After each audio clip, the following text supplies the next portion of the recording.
पुरीर विधायक आश्रित पट्टनायक महोदय मो सामने उपस्थित समस्त सांसद माने विधायक माने गुरुजन माने मातृशक्ति भारतीय जनता पार्टी कार्यकर्ता माने युव बंधु माने समस्त को नमस्कार। आज कार्यक्रम में समस्त को शुभेच्छा शुभकामना और स्वागत बंधुगण महाप्रभु जगन्नाथ का आशीर्वाद रु आपण मानकर समस्तंकर सहयोग रु आशीर्वाद रु आज ओडिशा रे डबल इंजिन सरकार अछि। केंद्र में माननीय प्रधानमंत्री नरेंद्र मोदी जी नेतृत्व में भारतीय जनता पार्टी सरकार ओडिशा रे माननीय मुख्यमंत्री मोहन चरण माझी नेतृत्व में भारतीय जनता पार्टी सरकार को 100 दिन पूरी 100 दिन भितर आम कौन कौन कार्यक्रम करूँ ये पूर्ति अवसर में माननीय मंत्रिमंडल सदस्य मुख्यमंत्री एवं 2 उपमुख्यमंत्री सहित आज पुरी में एकत्रित होती सारा ओडिशावासी को जनवाई 100 दिन में आम सरकार कौन कौन कर बंधुगण जो दिन आम शपथ ग्रहण कलु शपथ ग्रहण कर सारा तुरंत प्रथम कैबिनेट बसिला एवं से कैबिनेट बसिला आम आसिलु महाप्रभु जगन्नाथ को दर्शन करने जो कथा देला भारतीय जनता पार्टी सरकार को आसिले 4 द्वार खोल से दिन ही आसी पुरी रे रही ता पर दिन मंगल आरती करी पुरीर 4 द्वार खोलागला एवं आम कहलु रत्न भंडार खोलने रत्न भंडार खोलागला एवं श्रीमंदिर कर्पस पांठी को 500 कोटी टंका रखागला मंदिर भित्तिभूमिर विकास पाई। बंधुगण पूर्व सरकार धानर एमएसपी 100 टंका बढ़ाइबा पाई बारंबार कही प्रतिश्रुति पालन करि पारि नथिला किंतु आम सरकार निर्वाचन मुताबक जो प्रतिश्रुति देइले आमे क्षमता को आसिले धानर एमएसपी 800 टंका बढ़ाई 3100 टंका धानर एमएसपी करने आम सरकार मध्य कथा रखिले धानर एमएसपी 3100 टंका को वृद्धि करागला एवं सबुठारु बड़ योजना आम राज्यर माँ मानक भौणी मानक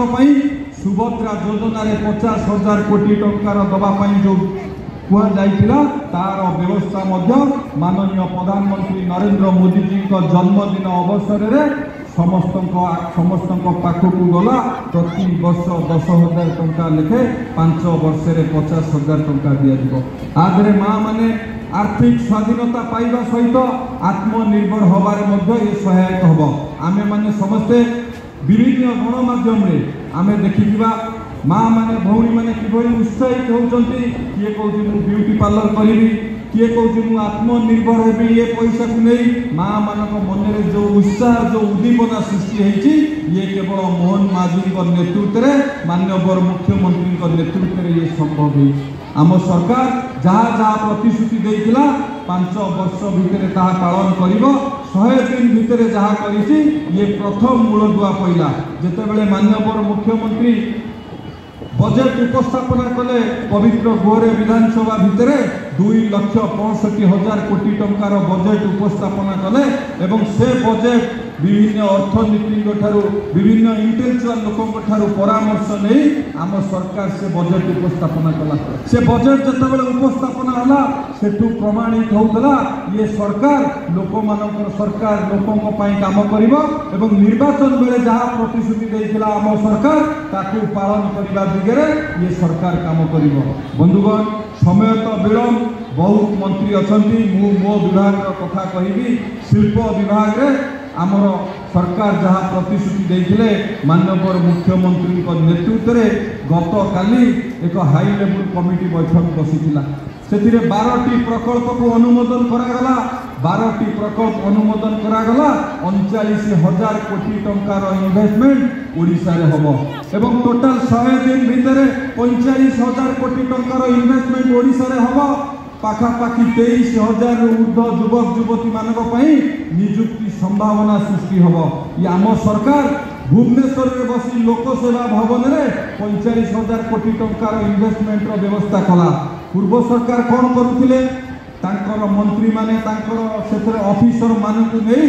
विभिन्न राज्य बुलुले विभिन्न देश बुलुले किंतु वास्तव में सेतिकी इन्वेस्टमेंट ओडिशा रे हो पारुनथिला। आम सरकार ओडिशा रे बसी प्रथम 100 दिन भितर 45,000 कोटी टंकार इन्वेस्टमेंट ओडिशा को आनिला। एथिपाई माननीय मुख्यमंत्री को धन्यवाद देवा सहित सारा ओडिशावासी एकथा जानिबा दरकार 100 दिन भितर शिल्प विभाग रे 45,000 कोटी टंकार व्यवस्था करा गला। खाली सेतिकी नुहे आम सरकार एथर बजेट रे व्यवस्था करिछि एफडीआई पार्क निर्माण करा दिबो। आगुरु केबे आम राज्य रे एफडीआई पार्क निर्माण करा जाय नथिला। फॉरेन इन्वेस्टमेंट करिबा पाई फॉरेन डायरेक्ट इन्वेस्टमेंट करिबा पाई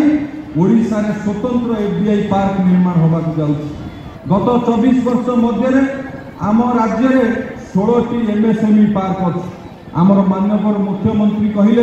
किभली भाव में आम ओडिशार युवक युवती माने रोजगार करेंगे, किभली भाव में अधिक अधिक एम्प्लॉयमेंट सृष्टि हम तापाई कौन व्यवस्था करने को पड़ो। आम जिते एमएसएमई पार्क वृद्धि करवा जिते एमएसएमई शिल्प वृद्धि करवा निजुक्ति संभावना सृष्टि होगा सहित आम ओडिया लोक माने आत्मनिर्भर हेबे। आम ओडिया लोक माने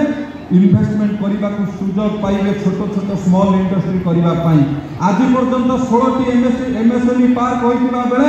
आम सरकार 11टी एमएसएमई पार्क करने यही बजेट रे प्रावधान रखी एवं यही 5 वर्ष भितर ताको पूरा करिवो। आज पर्यंत 16टी एमएसएमई पार्क होइतिला किंतु आम सरकार 5 वर्ष भितर 11टी आहुरी एमएसएमई पार्क वृद्धि करिवो। खाली सेतिकी नुहे एमएसएमई पार्क वृद्धि हेले जो वर्कर माने सेठी काम करेंगे रहिबा पाई स्वल्प मूल्य घर जोगई दबा पाई दीन दयाल आवासिक गृह मध्य निर्माण हम हॉस्टेल निर्माण हम आम सरकार व्यवस्था करी। बंधुगण आउ आम राज्य रे विभिन्न स्थान रे 4टी मल्टी मॉडल लॉजिस्टिक पार्क निर्माण हम। मल्टी मॉडल लॉजिस्टिक पार्क निर्माण हम जोटी आमर एयरलाइन संयोगकरण हम रेल लाइन संयोगकरण हम एवं स्थल पथरे जहाज लगी पार रोड माध्यम ट्रक लगी पार यही 4टी मल्टी मॉडल लॉजिस्टिक पार्क निर्माण हम। आज पर्यंत पूर्व सरकार गोटे भी निर्माण कर आम सरकार ये 5 वर्ष भितर 4टी मल्टी मॉडल लॉजिस्टिक पार्क निर्माण कर व्यवस्था रखी। खाली शिल्प क्षेत्र नुह आम सरकार सबु क्षेत्र रे सबु वर्गर लोक मानकर विकास पाई काम करुची। आ पूर्व प्रभात अपा आपण मान कहते माननीय मुख्यमंत्री राति 12टा गोटाई जाके काम करुचंती। आपण माने मध्य जेते बेले देखिबे मुख्यमंत्री को कार्पेट 12टा पर लोकसेवा भवन नु बाहरिबो। 12टा पर्यंत जो मुख्यमंत्री काम करुची राति 12टा पर्यंत जो मंत्रिमंडल रो सदस्य काम करुचंती निश्चित भाव में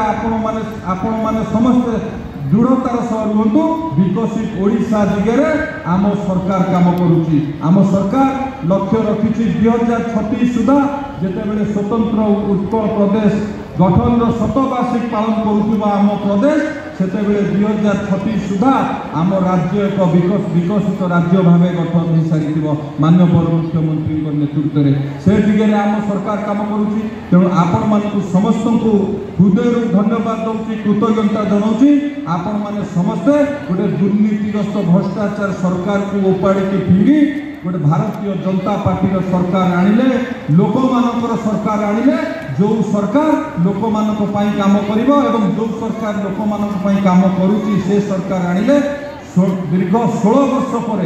प्रथम थर कि भारतीय जनता पार्टी सरकार आसला